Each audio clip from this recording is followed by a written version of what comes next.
Vous êtes là pour l'interview avec Tsonga, donc je vais faire très court. Si vous voulez plus de contenu de ce style sur la chaîne, claquez un giga pouce sous le player, abonnez-vous et surtout kiffez cet entretien exclusif, mes très chers Goth. Vous avez les conditions d'ailleurs de l'entretien en description. Je vous laisse kiffer, profitez, non vraiment profitez. Joe, c'est un plaisir de te rencontrer, c'est un kiff, vraiment, j'insiste. C'est sympa, Gros kiff. merci. Je suis très content d'être là. On est avec Prime Video aujourd'hui, tu es sur la chaîne Service Volé. Si je te dis que tes deux meilleurs coups c'était le service et le coup droit, mais que ton troisième meilleur coup c'est ton passing de revers à une main, t'es d'accord ou pas? Non, je suis pas d'accord. Ça, c'était le premier. Passing de revers à une main. C'est ce que je dis aux copains. Quand ils en prennent un, ils disent mais qu'est-ce que c'est que ça? Je dis mais j'ai fait ça toute ma vie, les gars. Ça sort d'où? Non, mais oui, bah c'est un coup que j'aimais bien faire. Moi, j'avais pas trop le choix. Je galérais avec mon physique. Là, j'étais obligé de lâcher le bras. Ouais, de temps en temps, ça rentrait. Ça t'est venu comment ça? C'était à quel âge tu l'as lâché? Non, en fait, c'est venu assez tard parce qu'en fait, c'était lié. C'est pas des bêtises que je dis, c'était vachement lié en fait à ma condition physique. En fait, j'avais c'est hyper technique. Bon, en gros, j'avais les sacro-iliaques qui, à partir de la moitié de ma carrière, qui ont fusionné. C'est-à-dire que j'avais du mal à tourner les épaules. Okay. Et donc j'ai dû m'adapter. Et donc quand j'étais en bout de course, j'arrivais pas à générer de la force avec mon revers pour tirer des passings de bout de course en revers. Et donc du coup, la parade que j'ai trouvée, c'est de lâcher le bras comme ça au moins. Voilà, j'avais plus d'élan à une main et ça me permettait de tirer des passings alors qu'à deux mains, j'y arrivais pas. On va revenir sur un moment clé de ta carrière, en 2007. À ce moment-là, tu fais la transition de challenger circuit principal. On arrive début de la saison 2008. Là, tu fais une demi-finale à Adélaïde. Tu bats Hewitt et tu arrives à Australia. T'es pas tête de série, t'es 38e mondial. Qu'est-ce qu'il y a dans la tête de Joe à cet âge-là, 22 ans? En entrant dans ce tournoi, tu te dis je me sens bien, je me sens fort. Comment il se sent le Joe de l'époque? En fait, comment je me sens? Je viens d'une saison pleine où j'ai commencé la saison 350e mondiale. Ouais. Je la finis 39e. C'était déjà pour moi, c'était déjà une prouesse. C'était une validation déjà dans un premier temps, parce qu'on sait tous que le top 100, c'est un peu le mythe, voilà. Alors moi j'avais passé ce mythe-là en une année, hein. J'ai pas fait le top 100, je me suis retrouvé presque tête de série à l'Australian Open.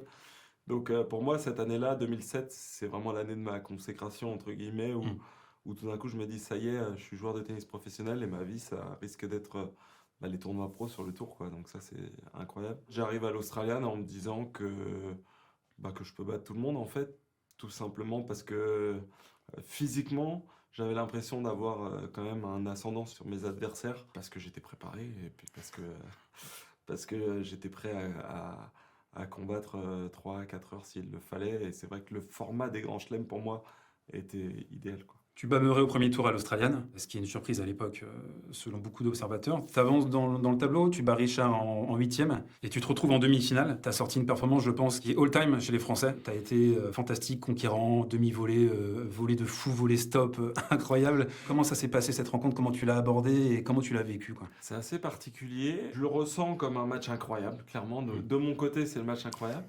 Mais en même temps, je peux pas m'empêcher... Est-ce que c'est mon esprit un peu où j'ai toujours l'impression qu'on peut faire mieux, que je peux faire mieux? C'est que j'ai l'impression qu'il y a Rafa de son côté qui n'est pas non plus dans son meilleur jour. Yeah. Et en fait, je le vois assez vite dans le match. Je vois que déjà, il est dans l'appréhension de jouer contre moi. Ça a commencé dans le vestiaire. Je sentais que il me regardait, il faisait son échauffement, mais... Il regardait ce que je faisais. Okay. Bon, moi, j'étais assis tranquillement. Lui, il bondissait comme un malade, non, voilà, c'est pas ça? Il bondissait un peu partout. Et moi, j'étais hyper tranquille en me disant, de toute façon, moi, je vais aller sur ce match-là sans complexe. Et surtout pas en me disant que je joue un immense champion ou un champion. Pour moi, il a le même âge que moi, 2 bras, 2 jambes. Et j'étais persuadé que je pouvais aller le battre. Après, le regard que j'ai là, sur ce match-là, c'est de me dire, j'aurais aimé être capable de jouer ce tennis-là plus régulièrement, en conscience. Je pense que tout ce que je faisais à cette époque-là, ça restait de l'ordre de l'inconscient, quoi. Ouais, spontané. C'était spontané, j'allais à fond. Et voilà. Tu perds la finale ensuite contre Novak, tu le retrouves 2 ans après, tu le bats, et ensuite à partir de 2011, il éclate, il devient le Novak qu'on connaît. Qu'est-ce qui se passe pour toi entre cette victoire-là en 2010 et comment tu vois son évolution sur la décennie 2010 à partir de 2011? Qu'est-ce qui a changé? Il a changé, beaucoup plus serein. Il réussissait, entre guillemets, à garder ses nerfs. Il était mentalement beaucoup plus fort. physiquement transformé, et donc automatiquement une confiance aussi au maximum, hein. Je pense que gagner déjà son premier grand chelem, ça a été libérateur, parce que finalement on est tous à la course de ce premier grand chelem là. Mais je pense que pour lui, ça a été libérateur de gagner ce premier grand chelem. On avance dans le temps, on arrive en 2022, tu joues contre Casper Ruud, on sait ce qui se passe à la fin du match, tu te fais mal, tu tombes vaillamment contre le futur finaliste de l'édition 2022. Et lors de ton discours d'après-match, tu t'adresses à tout le monde, tu avais préparé tes petites notes, etc.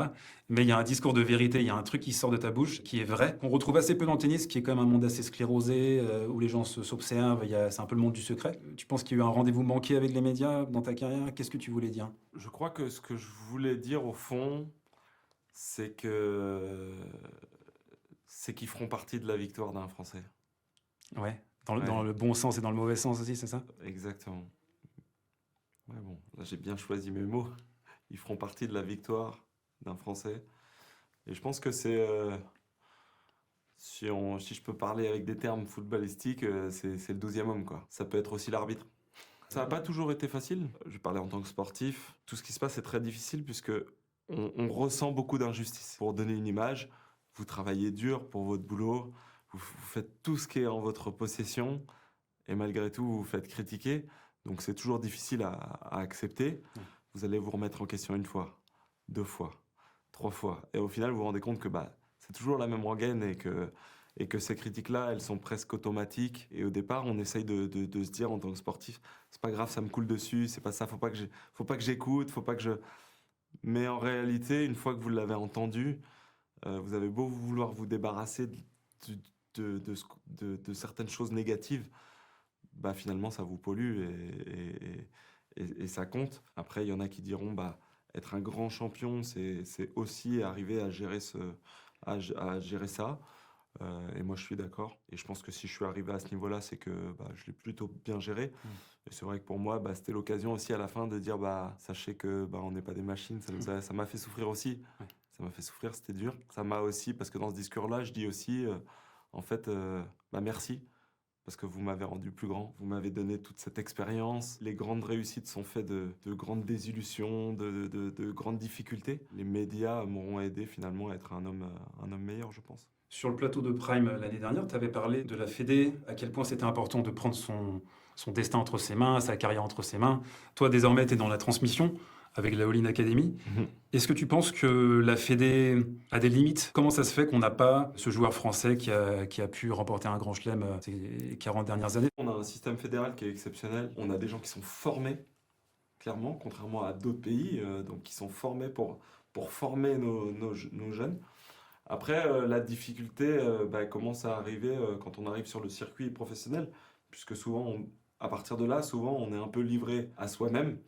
Et la formation antérieure est souvent finalement tellement bien, tellement entourée, Cocon, quoi. tellement cocon, que les joueurs ont un peu de mal, entre guillemets, à prendre vraiment leur sujet en main et avoir une idée très claire finalement de ce qui est bon pour eux ou pas. Et on se rend compte que dans le tennis, quand on est sur le terrain, personne ne nous aide à mettre la volée, personne ne nous aide à savoir où on va mettre la balle. Une fois que le point est enclenché, il n'y a plus de coaching.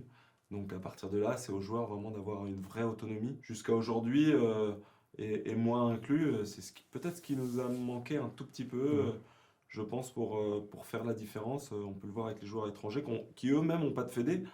Parce qu'en réalité, il n'y a pas de fédé, tout est privé. C'est-à-dire que tout est... voilà.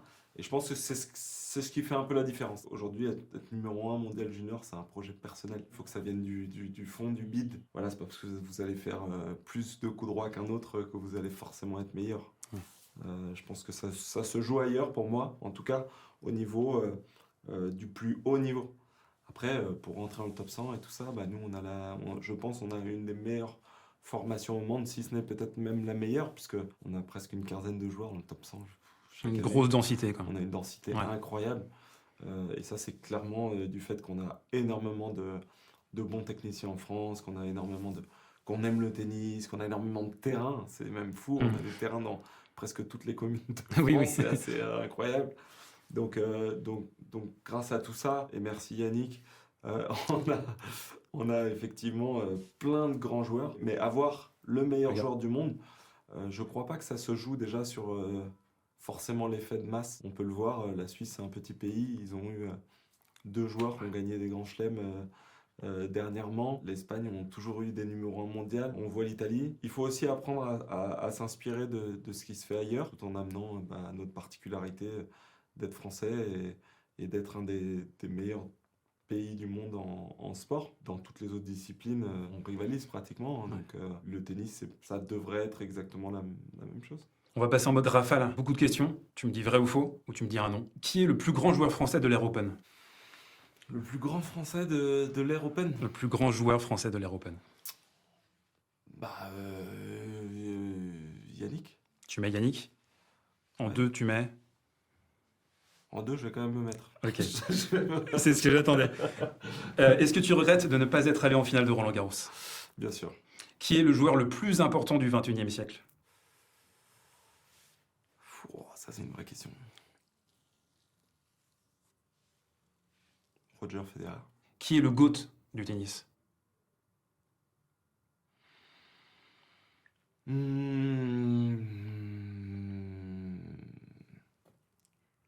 En quoi? Le plus grand.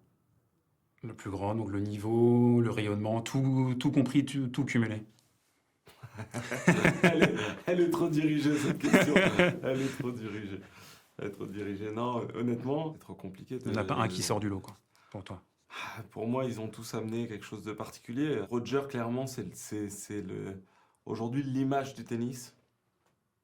Ça reste, je pense, Roger Federer.